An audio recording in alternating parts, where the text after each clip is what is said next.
아멘. 예배 자리에 나오신 우리 삼천포 제일교회 성도 여러분, 오늘도 동일하게 우리를 향해 두 팔을 벌리고 계시는 주님을 향해서 그 주님 앞에 모든 것을 맡기고 또 주님을 의지하며 사는 믿음의 백성들 되시기를 주님의 이름으로 축복합니다. 여러분, 오늘 시편 115편은 우리에게 하나님을 믿고 하나님만 의지하는 삶을 살라라고 도전을 하고 있습니다. 하나님만 믿고 하나님만 의지하라라고 이야기하고 있습니다. 오늘 시편 115편의 9절에 보면요. 9절에 보면 이스라엘아 여호와를 의지하라. 그는 너의 도움이시요 너희의 방패시로다. 이 고백이요.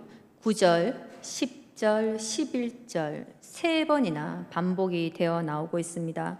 여러분, 시편 기자가 이렇게 반복해서 너희는 여호와를 의지해라, 주님만 의지하여라 라고 이렇게 이야기하고 있는 것은 우선 그가 도움과 방패 되셔 주시는 하나님을 분명히 경험했기 때문입니다. 그에게 하나님은 막연한 분이 아니다라는 것입니다. 오늘 본문 12절에 보면요. 오늘 12절에 여호와께서 우리를 생각하사 복을 주시되 이스라엘 집에도 복을 주시고 아론의 집에도 복을 주시며. 여러분, 하나님이 우리를 기억하셔서 복을 주신다. 하나님이 우리를 기억하셔서 복을 주신다. 이 고백이, 이것이 시편 기자의 고백이지만 오늘 저와 여러분의 고백이 되시기를 주님의 이름으로 축복합니다. 여러분, 그러면 어떻게 도움이 되시고 그리고 방패가 되시는 하나님을 경험하며 살게 될까요? 오늘 그에 대한 말씀을 여러분들과 나누기를 원합니다. 어떻게 하나님이 도움이 되시고 방패가 되시는 나의 하나님을 내가 삶 속에서 경험하며 살아갈 것이냐? 여러분, 먼저 그것은 우리가 하나님이 아닌 다른 것을 의지하는 삶을 분명하게 정리를 해야 한다라는 것입니다. 오늘 본문의 시편 기자는 4절에서 7절에 거쳐서 이방의 우상들이 아무것도 아님을 밝히고 있습니다. 4절에서 7절에 보면요. 그들의 우상들은 음과 금이요 사람이 손으로 만든 것이라 입이 있어도 말하지 못하며 눈이 있어도 보지 못하며 귀가 있어도 듣지 못하며 코가 있어도 냄새 맡지 못하며 손이 있어도 만지지 못하며 발이 있어도 걷지 못하며 목구멍이 있어도 작은 소리조차 내지 못하느니라 라고 이야기하고 있습니다. 여러분, 하나님을 모르고 대적하며 사는 이방 사람들이 우상을 만드는데 그 우상들은 사실 그저 돌이나 나무 혹은 금이나 은을 다듬어서 세워놓은 것에 불과하다라는 거예요. 그러니까 우상은 볼 수도 들을 수도 말을 할 수도 없다라는 것입니다. 근데 참 놀랍게도 참 놀라운 사실은 사람들은 그런데 그런 우상을 향해서 정성을 다해 섬긴다라는 것입니다. 뿐만 아닙니다. 자신은 말 한마디 못하는 우상을 섬기면서 그들은 도리어 우리에게 살아계신 하나님을 대적하는 말을 서슴지 않고 있습니다. 오늘 본문 2절에 보면요. 2절에 어찌하여 문나라가 그들의 하나님이 이제 어디 있느냐 말하게 하리이까. 말씀해 보면 하나님이 이제 어디 있느냐, 이 말은 하나님이 정말 계신다면 너의 삶이 왜 그 모양이냐? 너가 믿는 하나님은 왜 그 모양이냐라고 이렇게 이야기하고 있다라는 거예요. 여러분, 왜 이런 말을 우리가 듣게 될까요? 믿지 않는 자들에게 왜 우리는 이런 말을 듣습니까? 그리스도인들하고 다 잘 사는 것은 아니기 때문입니다. 예수님을 믿지만 어려운 환경에 처해 있는 이들이 너무나 많습니다. 질병으로 인해, 가정의 문제로 인해, 재정의 어려움 등등 말입니다.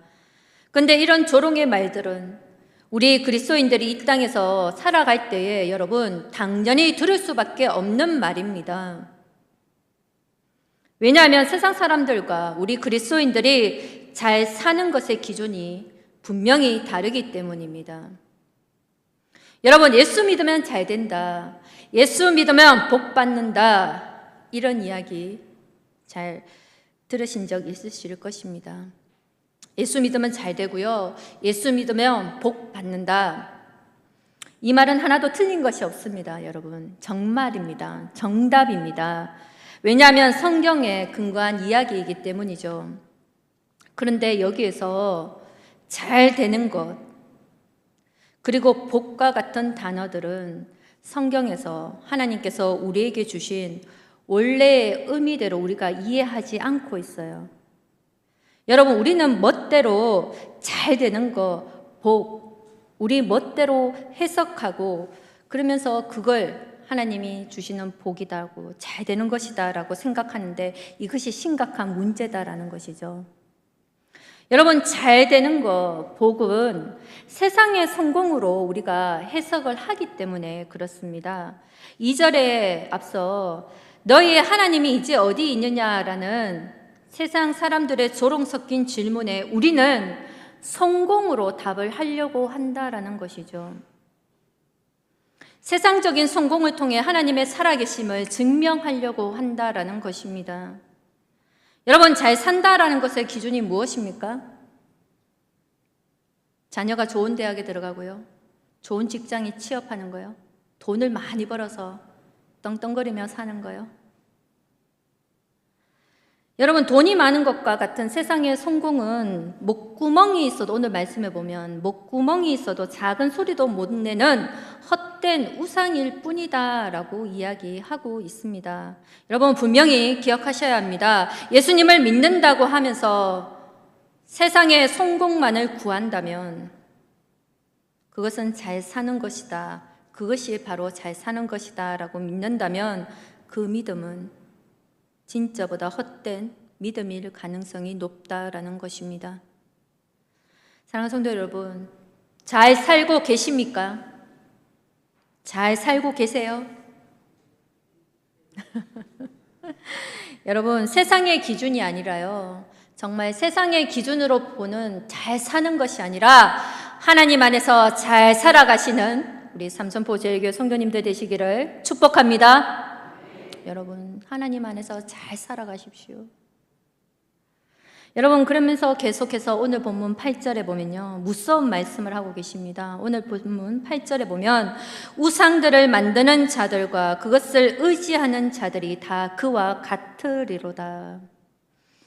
여러분, 이 말씀이 참 무서운 말씀인데요, 우상을 의지하고 섬기면 하나님의 형상으로 지음받은 사람도 결국은 우상과 같이 되고 만다라는 것입니다. 우상이요, 눈, 코, 입 모양은 있지만 아무것도 아닌 것처럼 우상을 섬기는 사람도 영적인 눈이 있고 귀가 있어도 결국은 다 다치게 됩니다. 우리는 지금도 주위에 많은 사람들이 전혀 의지할 것이 못 되는 우상을, 헛된 신을 섬기는 것을 우리는 보고 있습니다. 근데 그들은 결국에 나중에 가서 다 깨닫게 됩니다. 아, 내가 의지할 것이 못 되는 저 돌덩어리, 저 나무 조각을 내가 평생 섬기며 살았구나, 이렇게 깨달을 때 그때는 너무 늦었다는 거죠. 얼마나 안타까운 일입니까? 근데 여러분, 이 일이 예수님을 믿는 우리도 예외가 아님을 아십니까? 우리는 우상을 만들어 그것을 내 집에 모시는 일은 하지 않습니다. 그러나 우리 또한 이 시대를 살면서 쉽게 의지하며 또 마음에 두는 우상들이 있다라는 거예요. 오늘 그걸 여러분들이 점검해 보셔야 한다라는 것입니다. 여러분, 어떤 사람은 예수님을 믿지만 동시에 힘이 있어 보이는 사람도 의지합니다. 또 무엇보다 재물을 믿고 그것을 하나님처럼 의지하며 사는 삶에 우리 모두도 자유롭지를 못하죠. 저도 오늘 한 가지 어떤 일에 꽂혀서 거기에 매달려 있다가 갑자기 크게 깨달았습니다. 내가 지금 무엇을 하고 있는 거지? 수요일날 말씀을 준비하는 내가. 여러분, 이 일에 대해 하나님이 내가 의지하는 다른 것을 우리에게 버리라라고 이야기하십니다. 이사야 2장 22절 말씀에, 이사야 2장 22절에 보면 너희는 인생을 의지하지 말라. 그의 호흡은 코에 있나니. 그러면서 디모데전서 6장 17절에 정함이 없는 재물에 소망을 두지 말고라고 하십니다. 여러분, 세상은 우리에게 이야기하죠. 의지할 것이 많으면 많을수록 안전하다라고 이야기합니다. 보험도 그래서 가능하면 이 보험, 저 보험 다 가입을 해둬야 마음이 든든하죠. 근데 우리도 의지할 것이 많이 있는 사람이 더 복이 있어 보입니다. 근데 하나님은 전혀 달리 말씀하신다라는 거예요. 다른 것을 버리고 오직 하나님만 의지하는 것이 복이다라고 말씀하십니다. 하나님만을 의지하는 것이 복이다라고 하십니다. 여러분, 예레미야 17장 7절에 보면 무릇 여호와를 의지하며 여호와를 의뢰하는 그 사람은 복을 받을 것이다라고 하십니다. 어떤 사람이 이제 난 하나님밖에 의지할 분이 없어요. 전 이제 하나님밖에 없어요. 만약에 이렇게 고백을 한다면 그는 정말 불쌍한 사람이 아니라 복 받은 사람입니다. 여러분, 외적으로는 여전히 고달픈 것이 많아도 주님이 반드시 그를 세워주실 것이기 때문이죠. 여러분, 오늘 말씀에 하나님이 나의 도움이요 방패가 되시는 삶을 살기 위해서 또한 우리가 하나 또 버리고 정리할 것이 있는데요. 그것이 바로 나 자신을 의지하는 삶이다라는 것입니다. 오늘 본문은 이렇게 시작합니다. 다시 한번 1절을 볼까요? 오늘 115편 1절에 보면 여호와여 영광을 우리에게 돌리지 마옵소서. 오직 주는 인자하시고 진실하심으로 주의 이름에만 영광을 돌리소서. 시편 기자가 주님의 이름에만 영광을 돌리십시오. 이렇게 구하면서 그의 또 다른 간절한 기도가 영광을 우리에게 돌리지 마십시오라고 합니다. 여러분, 영광을 우리에게 돌리지 마십시오. 이것을 2번이나 강조하고 있어요. 그가 왜 이렇게 기도했을까요? 말씀을 묵상하면서 마음이 깨달아지는 것은 그만큼 우리가 하나님의 영광을 너무나도 쉽게 가로채는 존재구나. 내가 하나님이 받아야 할 영광을 내가 받는 것이구나. 내가 받는 존재이구나. 여러분, 아담 이후로 죄를 짓고 타락한 모든 사람은 수시로 나 자신을 하나님으로 높이려고 합니다. 우리는 이것을 매일 경험하는 삶을 살아가고 있습니다. 저도 이번 한 주 뒤돌아본 마음속으로 다른 사람을 몇 번이나 정죄하고 판단했는지 모르겠습니다. 저 사람은 안 돼. 저 친구는 저렇게 해서 안 돼. 저게 문제야. 이것이 무슨 노력이 되는 것도 노력으로 한 것도 아닌데 자연스럽게 제 안에 일어나는 일입니다. 왜 그렇습니까? 사람을 보고 평가하는 기준이 하나님의 말씀이 아니라 나이기 때문입니다. 나요. 이처럼 우리의 본성은 내가 하나님이 되는 것을 그렇게 좋아합니다. 이것은 우리가 믿고 의지하는 일에도 마찬가지다라는 거예요. 우리는 너무나 쉽게 하나님을 의지하라는 말씀을 잊어버립니다. 제가 앞서 계속 하나님만 의지하는 것이 복입니다 라고 말씀을 드리지만 우리는 하나님 이 말씀보다 너무 쉽게 내 자신을 의지하는 삶을 살아갑니다. 내 경험, 내 생각, 내 마음, 이것이 모든 것을 판단하고 행동하는 기준으로 살아간다라는 것입니다. 여러분, 근데 이것을 내려놓으라라는 것입니다. 예수님은 이 땅에서 사역하실 때요, 이상하리만큼 세리와 창녀 그리고 죄인들의 편에 서셨습니다. 가장 대표적인 것이 가늠하다 잡힌 여인이고요, 삭개오입니다. 하나같이 세상의 기준으로는 누구도 편들어 주길 꺼릴 만한 사람들입니다. 근데 여러분, 이것이 예수님이 그저 가난한 사람 그리고 죄인들을 좋아하셨기에 그렇게 하신 것일까요? 아니요, 그렇지 않습니다.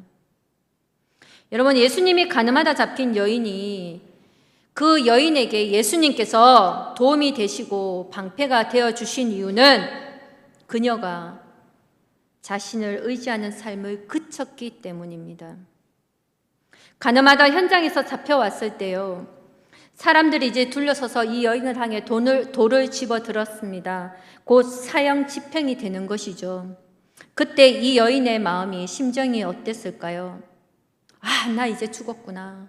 이제 난 죽은 것이구나. 더 이상 이 자리에는 나는 없다.